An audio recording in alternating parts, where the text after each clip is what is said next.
Il y a quelque chose que vous n'avez pas vu dans les journaux télévisés hier soir.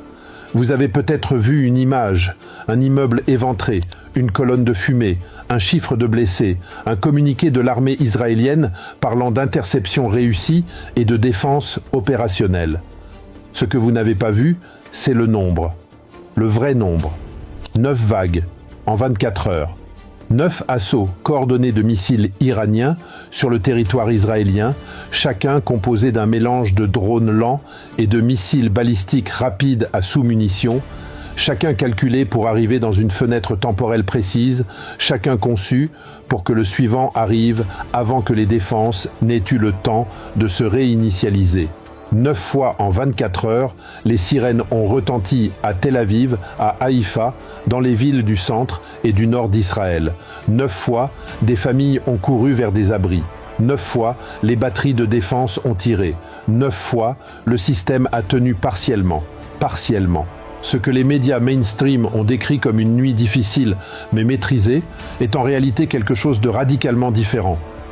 C'est la démonstration la plus aboutie à ce jour d'une stratégie militaire iranienne que personne dans les capitales occidentales n'avait modélisée avec cette précision. Aujourd'hui, nous allons vous montrer ce que personne ne vous a montré et pourquoi ce silence est lui-même une information. Salut à tous, je suis Olivier Dargent, analyste géopolitique et de la finance, et vous êtes sur ma chaîne YouTube. Veuillez soutenir la chaîne en vous abonnant et en activant la cloche de notification. Cela m'aide à produire davantage d'analyses qualitatives pour vous. Partagez la vidéo autour de vous et merci de l'avoir fait. On continue. Commençons par ce que personne ne vous a expliqué. Pas le nombre de missiles, pas le bilan de blessés, mais l'architecture de l'attaque elle-même. Parce que 9 vagues en 24 heures, ce n'est pas 9 salves aléatoires. C'est une partition militaire. Et comme toute partition, elle a une logique interne que seule une analyse complète permet de lire. Voici ce que les données disponibles, données de tracking des vols militaires, analyses satellitaires des centres indépendants, témoignages de correspondants sur le terrain non soumis à la censure militaire israélienne, permettent de reconstituer. Les vagues ne se ressemblent pas, elles alternent selon un pattern précis. Les vagues impaires, la première, la troisième, la cinquième, la septième, la neuvième, sont majoritairement composées de drones Shahed lents. Bon marché, facilement détectables, massivement interceptés. Leur rôle n'est pas de frapper.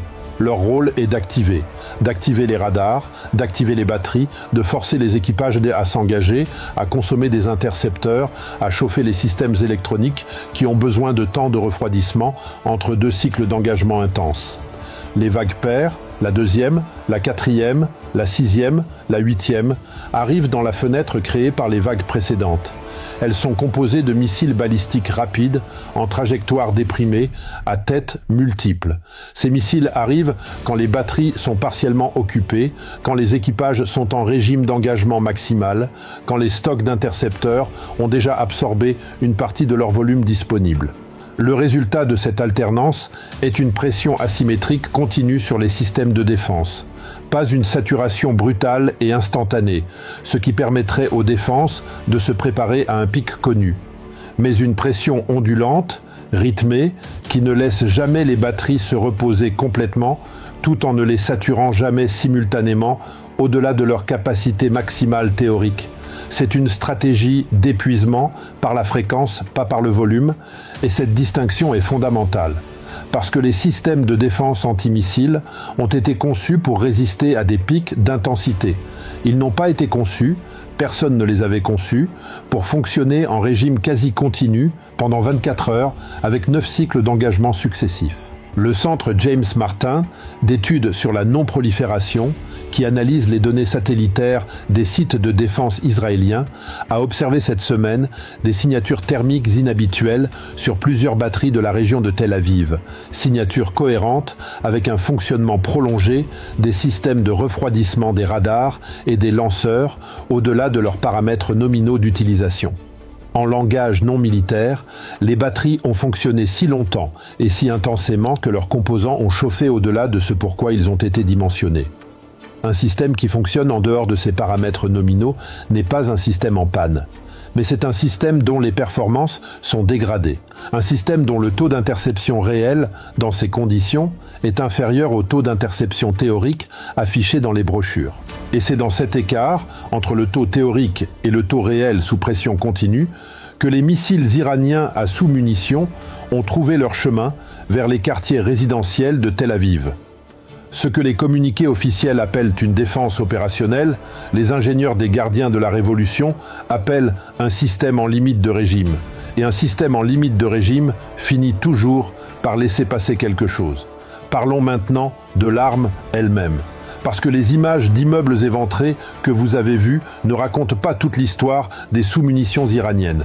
Et la partie de l'histoire qu'elles ne racontent pas est peut-être la plus importante pour comprendre ce qui se passe réellement à Tel Aviv. Une sous-munition, dans le vocabulaire militaire, est un projectile secondaire libéré en altitude par un missile ou une bombe porteur. Le missile Khorramshahr 4, dont nous avons analysé les caractéristiques dans des vidéos précédentes, libère à environ 7 km d'altitude une vingtaine de sous-munitions indépendantes. Ces projectiles se dispersent ensuite sur un diamètre pouvant atteindre 16 km. 16 km de diamètre. C'est la superficie de la ville de Tel Aviv dans son entier. Ce que cette dispersion produit concrètement, c'est une distribution de l'impact sur une surface incomparablement plus large qu'une frappe conventionnelle. Un missile conventionnel frappe un point. Ces dégâts sont concentrés et localisés. Les équipes de secours savent où intervenir. Les journalistes savent où filmer. Un missile à sous-munitions frappe une surface. Ces dégâts sont dispersés, multiples, parfois invisibles dans un premier temps, parce que toutes les sous-munitions n'explosent pas immédiatement à l'impact. Certaines, et c'est là le détail que les images ne montrent pas, restent sur le sol sans exploser. On les appelle les sous-munitions non explosées, ou UXO en anglais, Unexploded Ordnance. Ces UXO constituent une menace persistante qui dure des heures, des jours, parfois des semaines après la frappe initiale. Elles sont enfouies dans les décombres, elles sont coincées dans les façades d'immeubles, elles reposent dans les cours d'école, les parcs, les rues, et elles explosent quand on les touche, quand un enfant les ramasse, quand une équipe de déblayage trébuche dessus. La chaîne israélienne Channel 12 a rapporté, avant que les consignes de discrétion ne soient pleinement appliquées, la découverte de sous-munitions non explosées dans plusieurs quartiers de Tel Aviv, forçant le déploiement d'équipes de déminage dans un périmètre bien plus étendu que la zone d'impact visible. Ce périmètre étendu dit quelque chose que les images de façades effondrées ne disent pas. Il dit que la surface réelle de la zone dangereuse dépasse considérablement la surface visible de la destruction. Et il dit quelque chose d'autre, de plus stratégique encore. 9 vagues en 24 heures avec des missiles à sous-munitions ne produisent pas 9 zones d'impact. Elles produisent une accumulation progressive de zones dangereuses à travers la ville. Des UXO qui s'accumulent d'une vague à l'autre dans des secteurs différents, des équipes de déminage dispersées sur une surface croissante, des habitants qui ne peuvent pas rentrer chez eux, des rues qui restent fermées, une ville qui se paralyse progressivement, non pas à cause d'une destruction massive concentrée, mais à cause d'une contamination explosive distribuée. Le Wall Street Journal, citant des experts en droit international humanitaire, a souligné cette semaine que l'utilisation de sous-munitions dans des zones civiles densément peuplées soulève des questions sérieuses au regard du droit international, en référence au traité d'Oslo sur les armes à sous-munitions, que ni l'Iran, ni Israël, ni les États-Unis n'ont signé, mais dont les principes font partie du droit coutumier international. Ce que les téléspectateurs voient comme un immeuble éventré est en réalité la surface visible d'une menace souterraine et distribuée dont les effets durent bien au-delà de la frappe elle-même. Il y a un détail dans l'information que nous avons mentionnée dans le titre et que peu d'analyses ont décrypté, les sirènes silencieuses. Ce n'est pas une métaphore.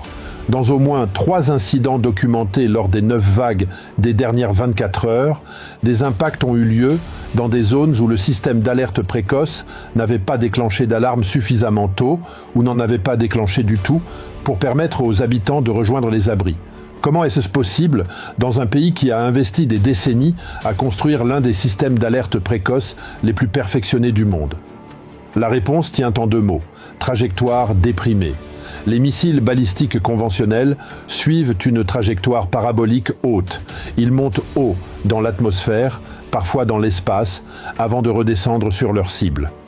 Cette trajectoire haute offre au radar de détection une fenêtre de plusieurs minutes pour identifier le missile, calculer sa trajectoire, déclencher les alertes et lancer les intercepteurs. Les missiles iraniens de nouvelle génération, dont certains variantes du Fatah et du Khorramshahr, peuvent être tirés selon des trajectoires déprimées délibérément basses. Ces trajectoires rasantes réduisent le temps entre le moment où le missile apparaît sur les radars et le moment de l'impact. Non pas de plusieurs minutes, parfois de quelques dizaines de secondes. Quelques dizaines de secondes. C'est insuffisant pour que le système d'alerte précoce déclenche la sirène, que la sirène soit entendue, que les habitants comprennent ce qui se passe et qu'ils rejoignent un abri. Des sources militaires israéliennes, citées anonymement par le journal Haaretz, l'un des rares médias israéliens qui publie encore des analyses critiques malgré la pression de la censure, ont reconnu que certaines trajectoires iraniennes avaient créé des fenêtres d'alerte réduites, rendant la protection civile partiellement insuffisante. Dans un contexte de 9 vagues en 24 heures, cette formulation bureaucratique décrit des familles qui n'ont pas eu le temps de descendre à l'abri avant l'impact. Il y a une deuxième dimension à ces sirènes silencieuses qui est encore moins médiatisée. Après plusieurs heures de vagues successives, certains habitants de Tel Aviv ont développé ce que les psychologues appellent la fatigue d'alerte. 9 sirènes en 24 heures. 9 fois interrompre son sommeil, son travail, son repas. 9 fois courir vers un abri. À un moment, la tentation est forte de ne pas se lever, de penser que comme les fois précédentes, le système va intercepter, que cette fois encore, ça va passer. Cette fatigue d'alerte est documentée. Elle a été observée à Londres pendant le Blitz de 1940. Elle a été observée en Israël lors des conflits précédents à Gaza. Elle est prévisible, humaine, compréhensible.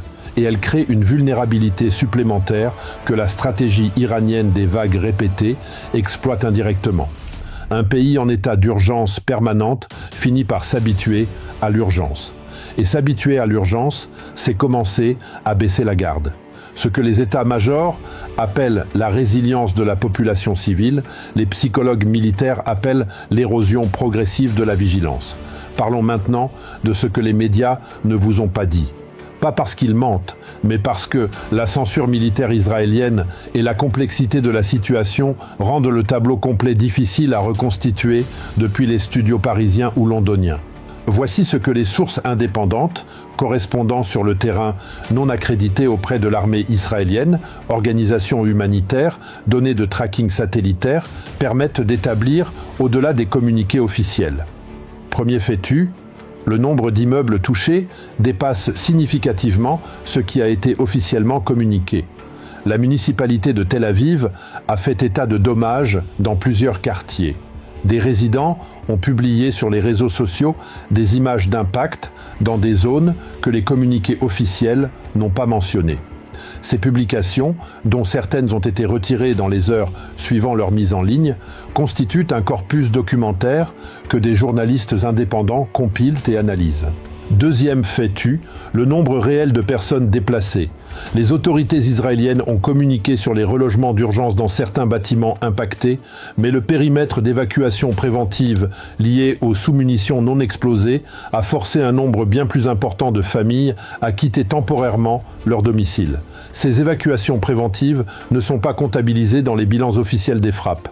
Troisième fait-tu, l'état réel des infrastructures critiques.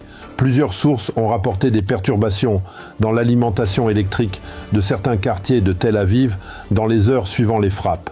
Ces perturbations, présentées comme des coupures de maintenance dans certains communiqués locaux, sont cohérentes avec des dommages sur des transformateurs ou des lignes de distribution dans les zones d'impact.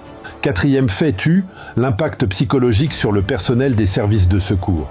Les équipes du Magen David Adom, l'équivalent israélien de la Croix-Rouge, ont opéré en régime continu pendant 24 heures de vagues successives.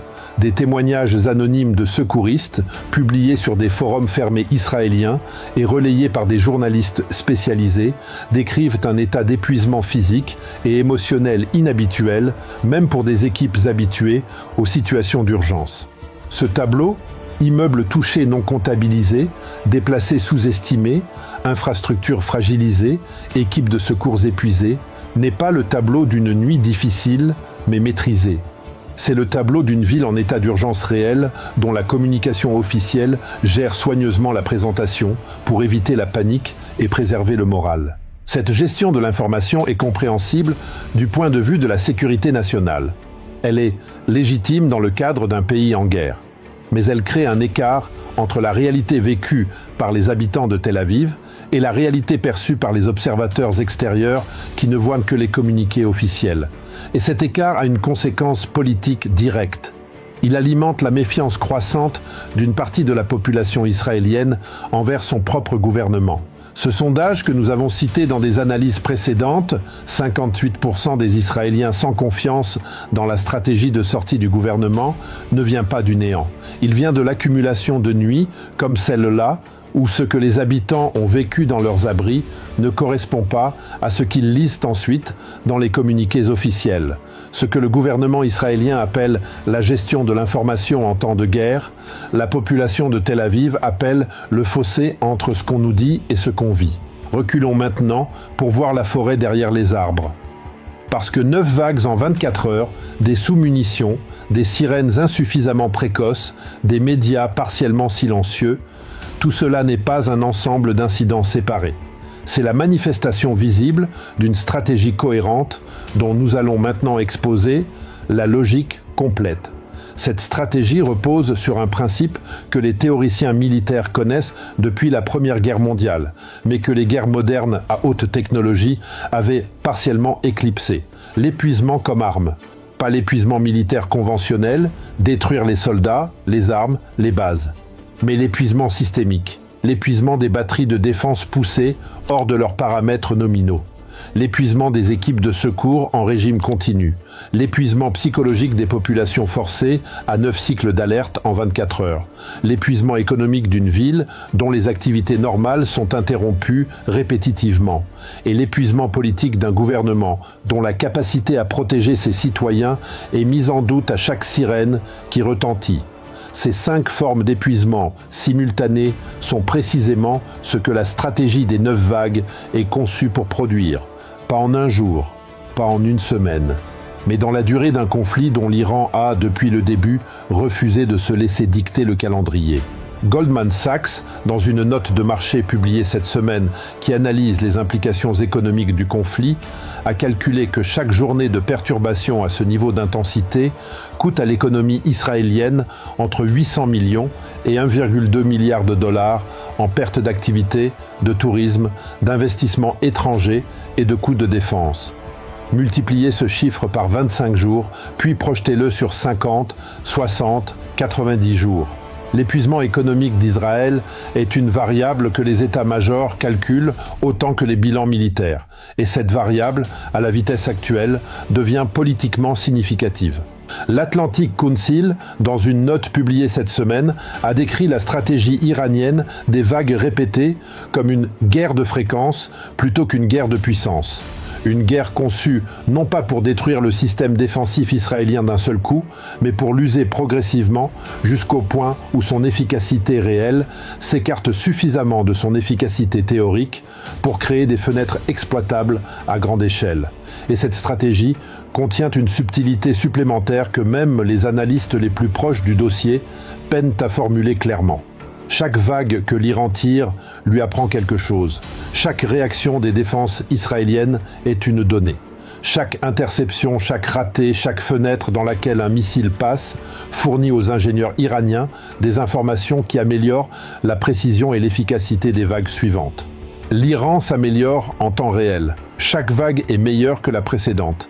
Et la 9e vague de ces 24 dernières heures était, selon toute probabilité, plus précise et plus efficace que la première. La 9e vague de demain sera plus précise que la 9e d'aujourd'hui.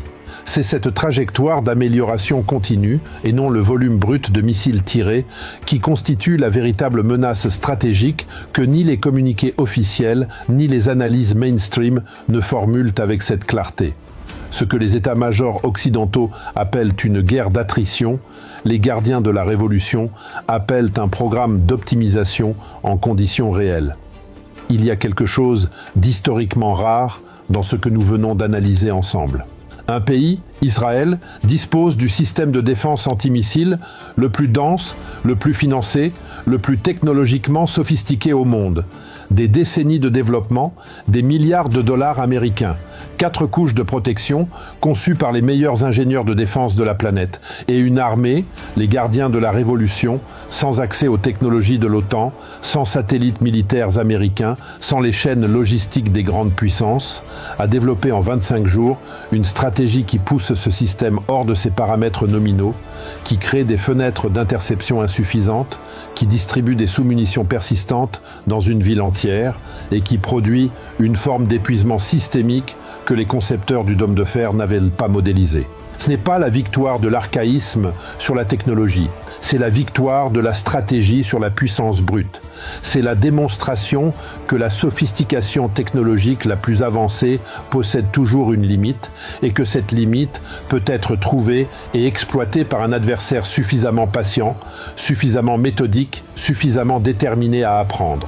9 vagues, 24 heures et un bouclier qui n'est plus tout à fait un mythe. 9 vagues en 24 heures. L'Iran n'essaie pas de détruire le bouclier israélien, il essaie de l'épuiser. Et entre détruire et épuiser, il y a exactement la différence entre une guerre qu'on peut gagner vite et une guerre qu'on ne peut pas perdre lentement. Dans les prochaines 24 heures, nous saurons si Israël répond à cette escalade de fréquence par une contre-escalade militaire, ce qui risque de déclencher précisément la boucle d'escalade que tout le monde dit vouloir éviter.